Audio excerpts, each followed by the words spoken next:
coming to you on the Talkstar Radio Network, Mutual Broadcast Network, and of course, Channel 54 on Simul TV.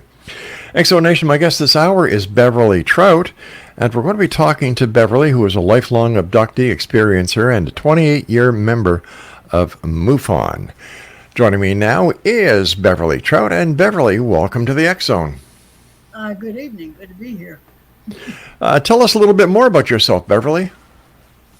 Well, as you indicated, I was 28 years investigator for MUFON, and then in July of 2020, I decided to become an independent researcher. I appreciated the years with MUFON. Mm-hmm. I had the thought, the idea that it would be well if the investigation teams would know more about the paranormal. And so this was a concern for me, since when I interact with witnesses, the ones who have had encounters, they usually have a desire to maintain contact with me and have further conversation about high strangeness and, in fact, some of their paranormal some of the stuff in their lives that have been happening at the paranormal level.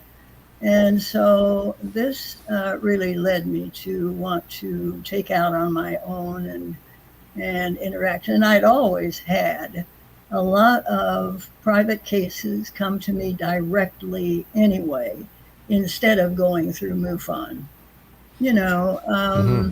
Many witnesses, in fact, I would think at least 99 out of 100 do not want their identities known when they report a sighting or an encounter and so on. And so, this leads to not wanting to go through an organization for some. And so those private cases would come to me directly, and so ongoing conversation would ensue. What was it that made you want to become a member of MUFON and to carry on the investigations that you do?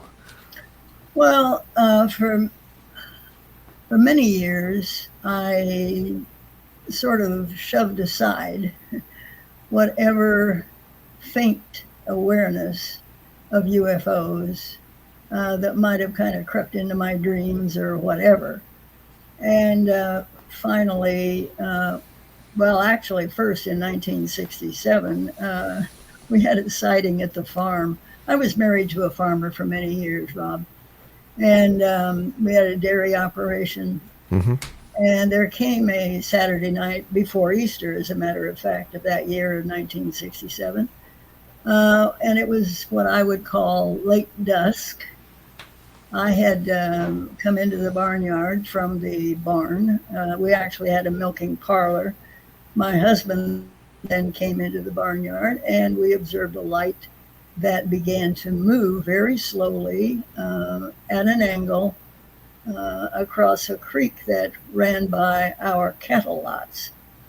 And it moved very slowly, and we're standing in the barnyard, and I remember my husband muttering, "We don't want to get too excited about this." But of course, we're standing there knowing that we can't explain what we're seeing, and this light moved very slowly, maybe 10, 15 miles an hour, and it was not very far above the treetops. I would estimate no more than 100 feet altitude, and probably 200 to 300 feet away from us land distance. When it got right across the road from us, then it did a right angle turn, and absolutely took off at great speed.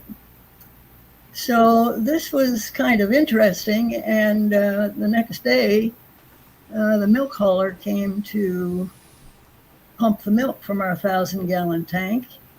And we were in the milk house at the time that he came, and my husband proceeded to tell him what we had seen the night before.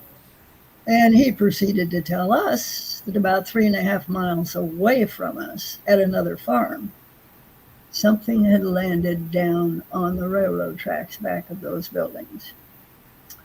Now, I was very naive in those days.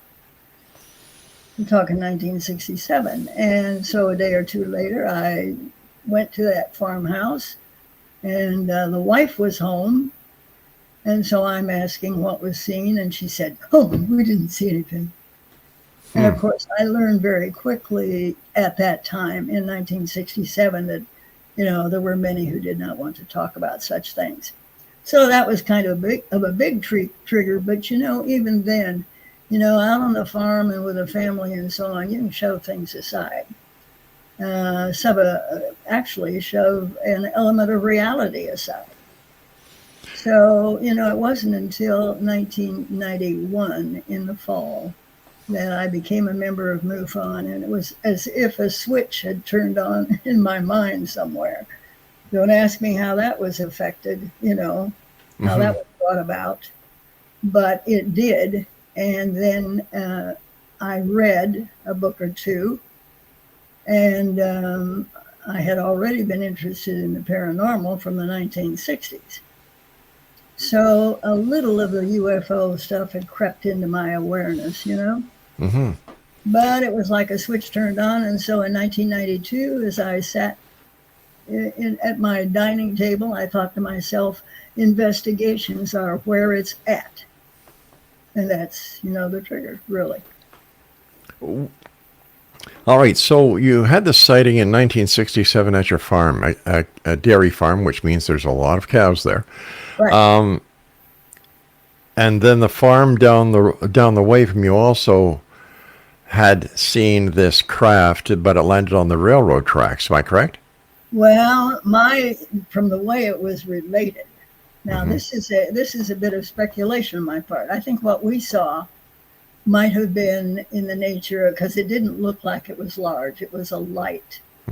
And if I had to guess, and this would be merely speculation, I would guess that it probably was an unmanned object of some sort, perhaps no larger than maybe 5 or 6 feet from the size as we were just observing it. Now, what landed by the railroad tracks, I don't even know, because, of course, my efforts to find out did not bear fruit. Gotcha. So the fact that you were a dairy farmer with cattle, was there any evidence of cattle mutilation on your ranch? None whatsoever, no. And I did in later years talk with a sheriff in a nearby county, asking him, and he said, yeah, we've had them, but of course, you see that those were not reported to me when I was with MUFON. However, in 1998, I was asked to go up to South Dakota and interact with some farmers up there who had mutilations, and that was a very interesting trip, I must say. Now, in the information that you supplied my producer, you say that you're a lifelong abductee and experiencer. Tell me about your abduction experience. Okay, I obviously was either, well, probably both. I either blocked out my early, my childhood, my adult years. I blocked it out mostly, except for some dreams that, would sort of occur from time to time. And so in 1993, I did undergo several hypnosis sessions with a psychiatrist in Iowa who understood the so-called abduction syndrome. And so I did, regain, and by the way, that was very light hypnosis. At least that was my impression. I once said to him, it didn't seem to me that I was a very good subject, and he looked at me like I was crazy because he thought I was. I always knew what I was saying to him, and I always knew if he misstated back to me what I had said, and I would correct him. However, I was coming up with some information that was just really very startling to me, frankly. However, in 1993, I began to have some conscious encounters. And so those became rather interesting. And obviously, conscious encounters get your attention. So tell us about the encounters that you can remember, the conscious encounters. Okay. Or the conscious abductions, I should say. Yeah. Well, the first one, I did not have any indication of being taken aboard. Hmm. However, I was traveling on Interstate 80 from the San Francisco Bay Area, where my daughter and her family lived, and coming back to Iowa. This was over Labor Day weekend of 1993. I stopped. Actually, I got a late start, so I was not overly tired or anything like that. And so I stopped at Winnemucca, Nevada. Got a Motel 6 room for the night, and as is usual, was reading and at bedtime, but for some reason stayed awake until about 2 or 2:30. Well, then I must have drifted off, because suddenly there was this tremendous energy that was directed at me. No ifs, ands, or buts. Wake up. And I was allowed to observe two individuals come through the wall at the foot of the bed. Very much conscious, no other possibility. And they very calmly walked in. It was a female and a male. The female sat down in the chair that was closest to my head. However, they did interact briefly with my physical self a bit. And then the male on the other side of the small table that you usually see in some of these motel arrangements. And I was aware, and I don't know how to tell you I was aware, but I was aware that there was something hovering above the building that was monitoring everything that was going on inside. And basically, they began to communicate with me, and the female doing most of the communication. All right, we're going to have to take a break here. Please stand by. Exonation, our guest this hour is Beverly TROUT. She is a lifelong abductee and experiencer, and she was with the Mutual UFO Network for 28 years as an investigator. And we'll be back on the other side of this break as we continue our conversation with Beverly TROUT. Don't go away. Welcome back. Beverly TROUT is our special guest, and Beverly is in Perry, Iowa, joining us tonight. And before we went to the break, you were telling us about the two extraterrestrials that walked through a wall in your motel room while you were somewhere, and you believe that there was a UFO hovering over atop this motel while this experience that you were having was being was happening. Now, were you taken aboard a craft? Not on that occasion. Why do you think you were chosen? Why do you think they decided to make contact with Beverly TROUT? Well, they explained that, I guess. And that's the next thing that I need to say is that communication was that if I could tolerate it, I could have further conscious encounter. And of course, I have to say that at that point there was quite a welling of perhaps some kind of deep-seated appreciation for this, for whatever that indicates, because I was so grateful to think, yeah, okay, conscious encounters. And as a matter of fact, then 12 weeks later at my residence in Iowa, they were back and waking me up in the same exact way.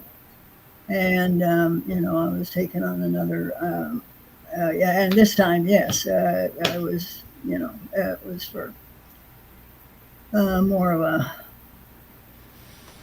I was taken out of the residence where I live, I'll put it that way. Now, how were you taken out? Sometimes there can be, the technology is, of course, so advanced. And by the way, some groups have more technology than others. It has been my observation. And so the technology, they can either open a door and take you through that way, or they can, dispense with opening the door, etc. And so, you have this kind of thing. However, obviously you're interested in some of my experiences, and I've got a few more that I can tell you about. But, I've got so many interesting cases in Iowa with witnesses that just these are witnesses not looking for attention Right. whatsoever.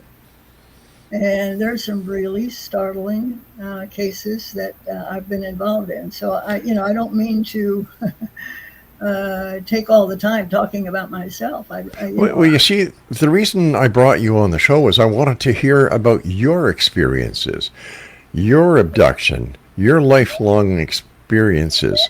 Right. Not to take away from the importance of the cases that you've worked on, but talking to you is firsthand. You're the person who had the experience. Right. The other people that you've done the investigations for, that would be secondhand information for me. Whereas I'm talking to you, you're the person who has had the abduction experiences and experienced UFOs.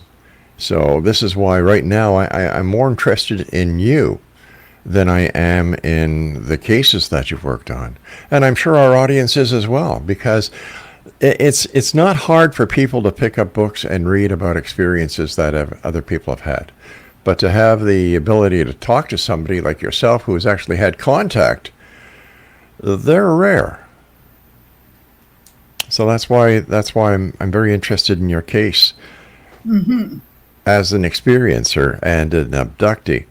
I'm certain that your experiences certainly gave you an inside knowledge of what the people that you were investigating, and you could easily tell whether they've had a real encounter or a real experience, or they were just making it up.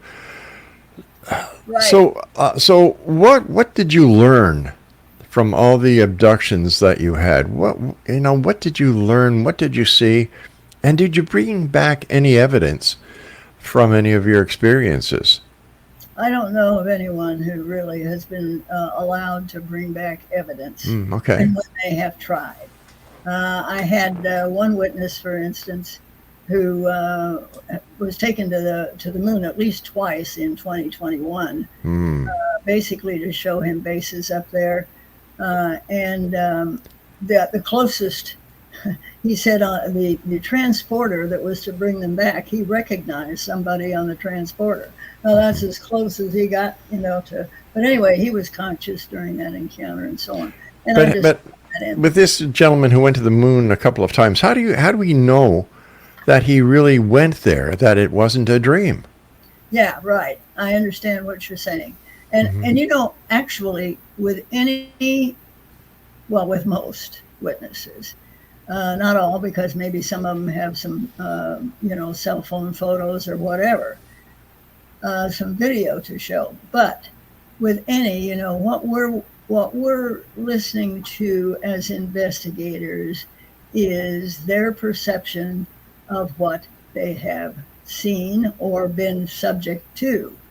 And then I should throw in the fact that there can be screen memories which can be set into motion by UFO crews. Sometimes, that needs definition, screen memory. Right. Okay, and if you're interested in that definition, I'd be interested in giving it. For instance, I had a witness who, now this particular incident happened in 1997, this first one, to illustrate. This gentleman and his then teenage son decided to go hunting on a Sunday afternoon, and there had been fresh snow on the ground. They didn't intend to kill anything, but they thought it'd be nice to be out and around. And so they come up over a rise, and they're looking down toward a creek bed, and along the bank of that creek bed, they observe, their perception says that they're looking at a wolf. Now, this was in southern Iowa, We may have some wolves in Iowa, but they're not all that numerous. They're looking at this wolf who looked to be almost frantically dashing back and forth along the creek bank. And then the wolf simply departed the area. And the father is turning to the son and saying, "What'd you see?" And he's saying, "I saw a wolf." Both of them had that perception. Thankfully, they were inquiring enough to go down the area, and in that fresh snow, you know what I'm going to say next. They checked for tracks, and there were no tracks. Mm-hmm. There was a screen memory, something totally different taking place. We don't know what, but certainly the dots could not all be connected. Now, I've got another example which actually happened at a town, it was north of the town of Adel, Iowa, in 2004.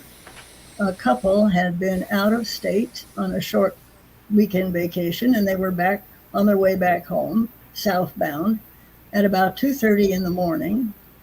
And there were three things that occurred. Now, I could rule out the first thing if the other two had not occurred. First of all, they reported that a deer came on the highway. Well, we've got a lot of deer in Iowa, so that's not unusual. They drove on. They didn't hit the deer, thankfully, and so they drove on 2 miles. Mm-hmm. And there was an ambulance sitting in the center of the highway. The headlights were on. The driver's door was open. The area lights were on, as if, there's an emergency to work, so we have to know what's in the area. The rear doors were open. The flashers were not on. And there was no emergency to be worked. There was no one in the area. There was no farmhouse nearby. Nothing. So they drive on down the road from this empty ambulance, and a couple of miles on, right beside the highway, is what appears to be a man. He was not engaged in any activity which would justify his stance or his presence. And at this point, the driver is saying, "Well, should I stop?" And his companion is saying, No, drive on. Because by this time they were pretty well spooked. So, how to explain the ambulance. And by the way, the man standing by the highway, no car around, no farmhouse around, nothing. Let me ask you, why didn't the people in this story contact the police if you come across an empty ambulance in the middle of the road? That would be my first thing. Well, it might be, except by this time they already knew that they had been exposed to some pretty high strangeness. And when you contact come on. Oftentimes come on. Listen, I'm an ex-member of law enforcement. So when I hear a story like this, it makes no sense to me. It really doesn't. You come across an ambulance in the middle of the road, there's nobody in it, you can't see anybody, you just ignore the fact that this is strange, and you don't call the police. That makes no sense to me. Well, it didn't make much sense to them either, but they were really spooked by this. They were really shook. This was high strangeness, and they recognized it as such. I'm glad that there are some law enforcement who might be eager to look into these things, but I don't know that would be very common. It is where I come from. Good. Glad to hear it. Mm-hmm. So this strange, what do you call it? Strange awareness or? High strangeness. High strangeness. How does this relate to the UFO phenomena?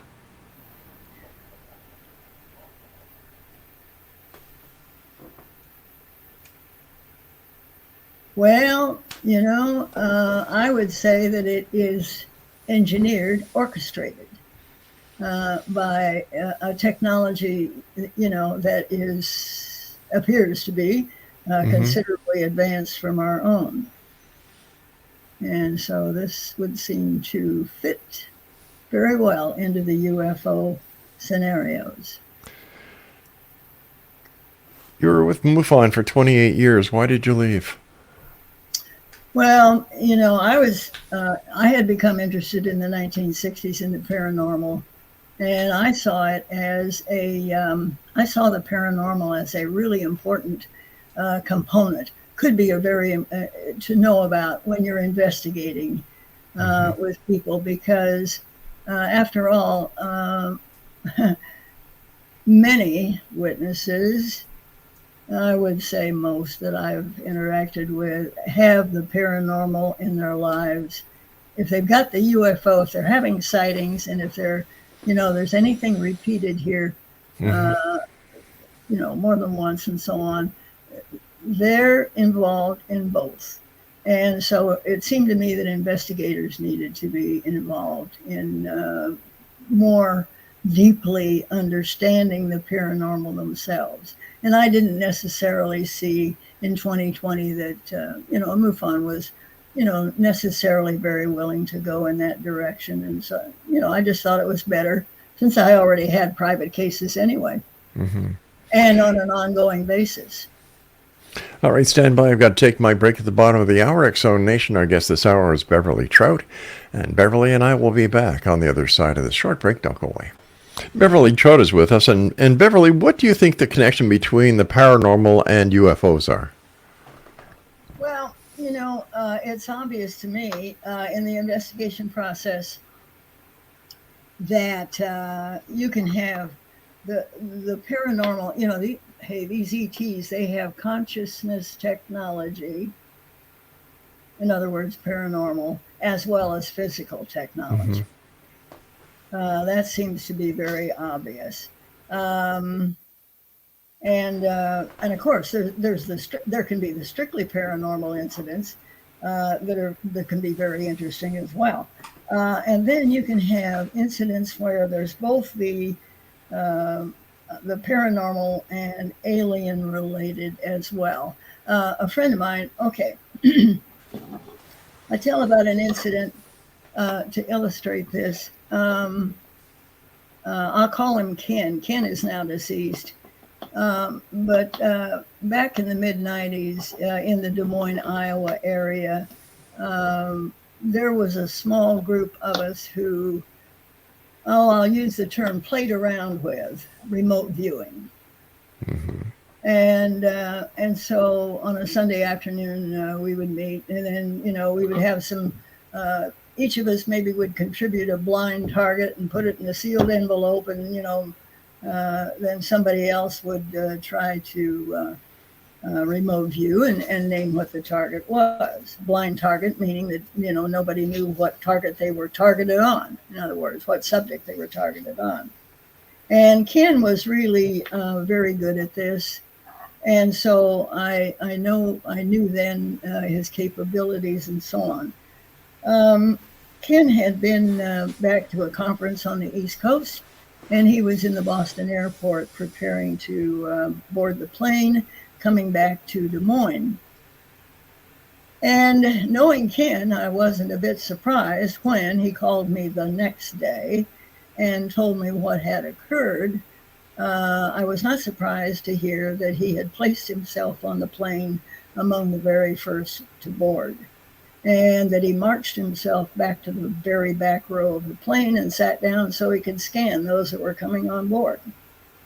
Ken had this capability, and I knew him very well and had known him for some time. And as he was watching everybody come along the aisles and so on, his attention became fixed on a tall, well-dressed, business-type individual who was putting his briefcase in the overhead.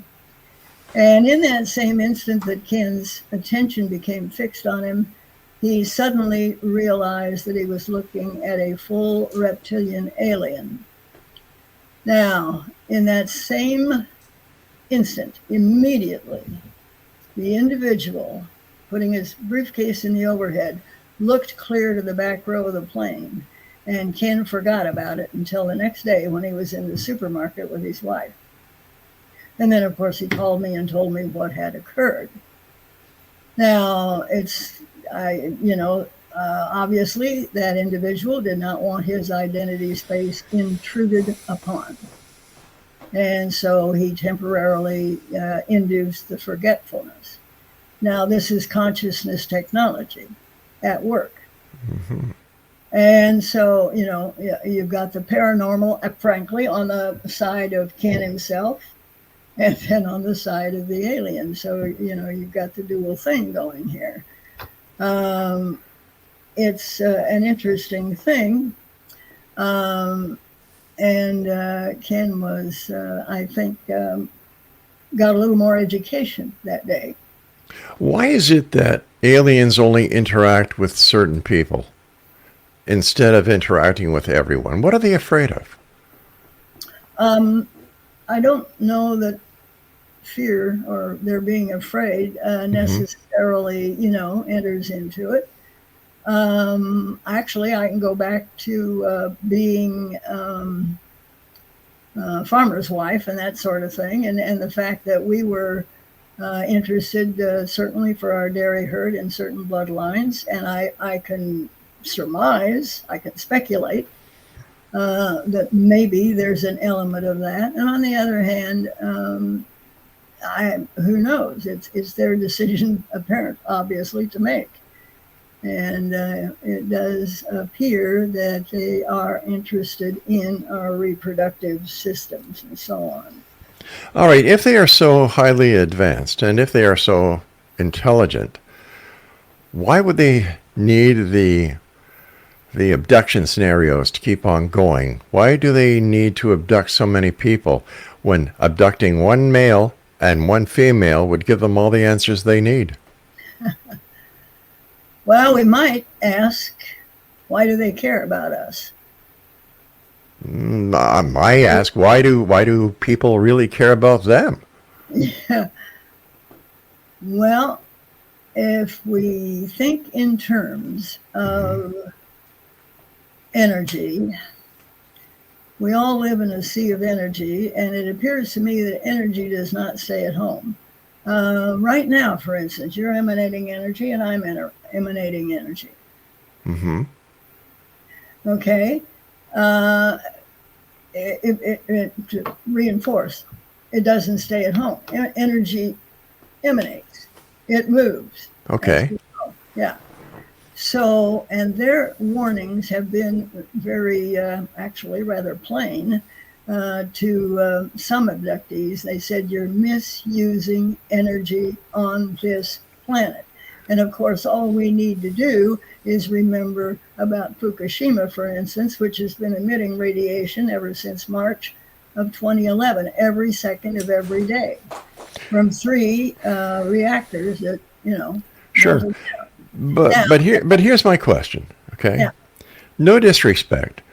But why do they make contact with people who really do not have the ability to do anything about what they claim they want? Why don't they go and make their presence known to the powers to be? Instead of you, Beverly, or to any of the other abductees that we've had on the show. This boggles my mind, that we get the stories that the aliens give this message to people who can't do a damn thing about it. They have indicated that they have gone to the powers that be, but they haven't always been listened to. For instance, President Eisenhower, there's the reports by those who were piloting Eisenhower and so on, that Eisenhower met twice with aliens, once at Edwards, and I think the other one was at Holloman, if I remember correctly. Okay. Back in the 50s. And so, you've got this, well, look back to the Los Angeles raid of 1942 in February. There were squadrons of UFOs over Los Angeles.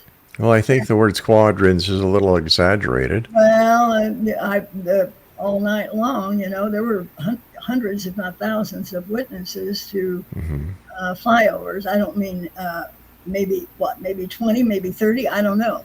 There were there was a lot of shooting back. Because Okay, all right. So let me ask you this. I've heard these stories before.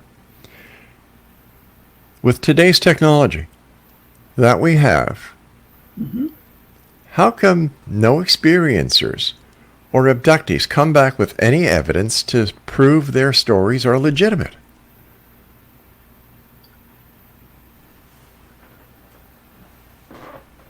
Well, why should they? On the other hand, Why should they? Well, you're spinning a yarn. You're getting people to expect. You're expecting people to believe what you're saying, but you have no evidence, nothing to support what you're saying. That's right. You don't know whether, just as you raised the point a while ago, as to whether or not we could believe witnesses to come to us as investigators. You as an investigator don't know whether or not I'm telling the truth, but you're listening to what my perception is. Now a real investigator, a trained investigator, looks for evidence that will bring him to the facts of the case. Hearsay evidence doesn't wash. That's all you're listening to. That's right. Okay, so we're just listening to hearsay evidence from people who have purportedly had these experiences. And sometimes you have multiple witnesses who are reporting the same thing.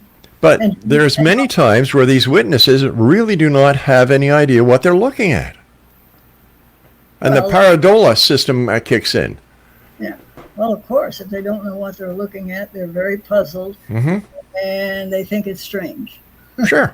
Because they want to know what they're looking at, of course. That's what we're all looking for. Yeah, right. So when UFO investigators, and I don't know why they use that name, they're really not investigators. They're researchers, I'll go along with that. They research the stories. So when I hear these stories that are hearsay, where the credibility of the person who is telling these stories is put under a microscope or put through the truth test, and the majority of them fail miserably. Yeah, you could, of course, you can make that point. And on the other hand, there are witnesses that I've known for many years, so I know their integrity from like a personal level. And so I would understand that I think they're telling the truth. For instance, a close friend of mine that I've known since the early 1990s, on I believe it was March 31st of 2021, she's calling me at 10 o'clock in the morning because of what had just happened at her home. She's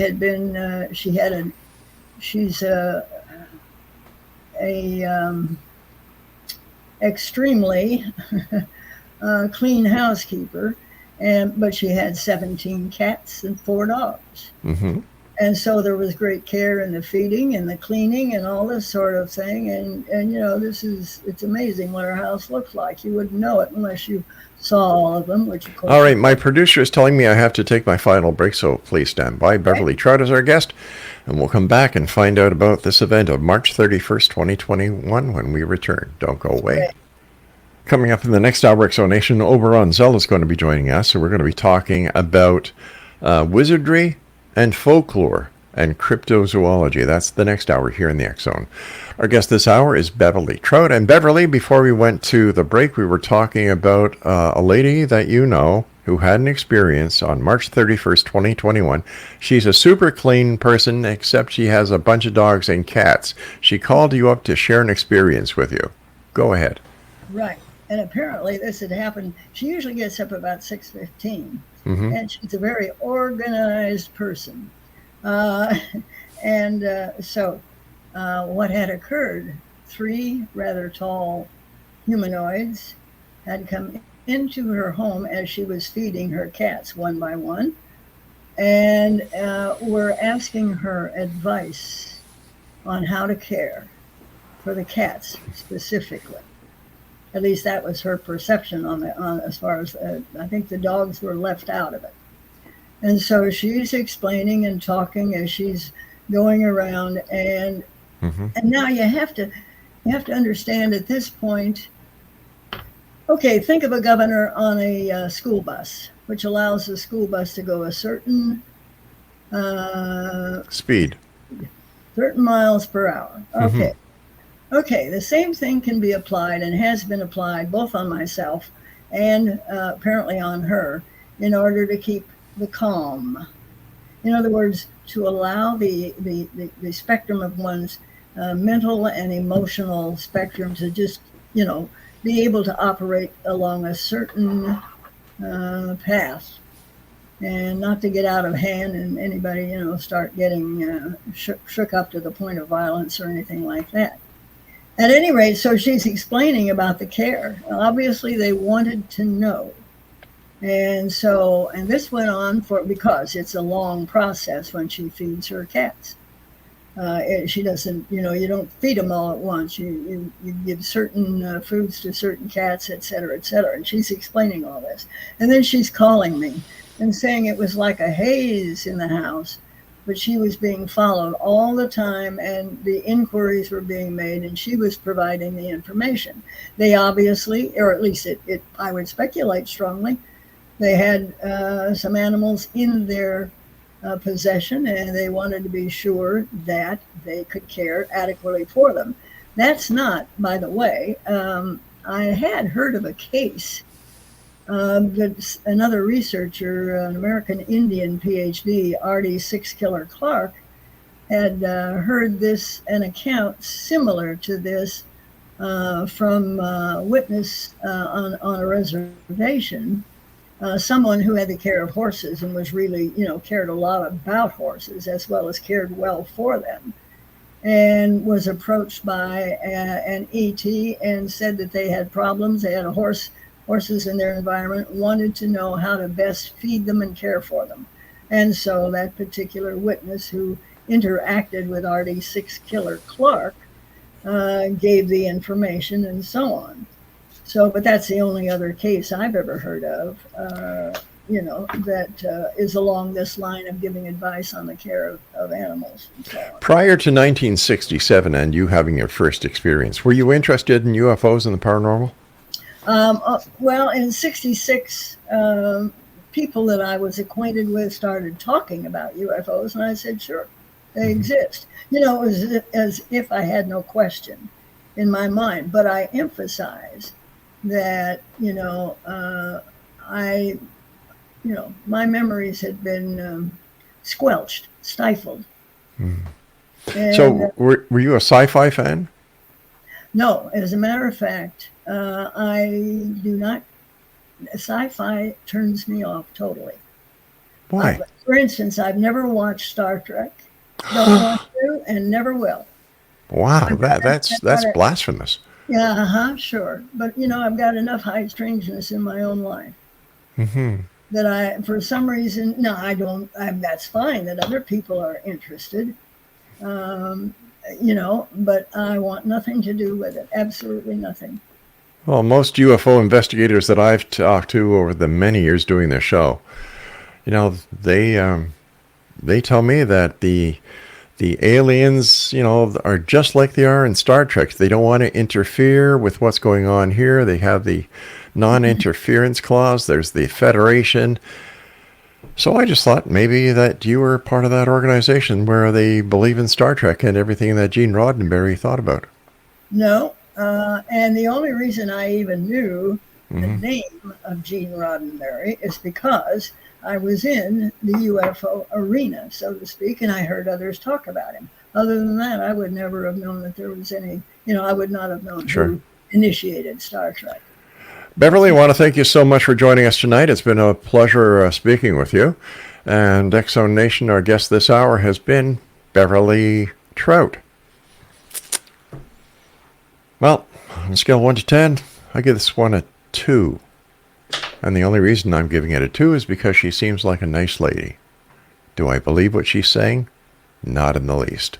I'll be back on the other side of this short break and come back at the top of the hour when, let me see, who's my guest again? Oberon Zell is with us. talking about wizardry. The next hour here in the X Zone with yours truly, Rob McConnell, from our broadcast center and studios in St. Catharines, Ontario, Canada. Don't go away.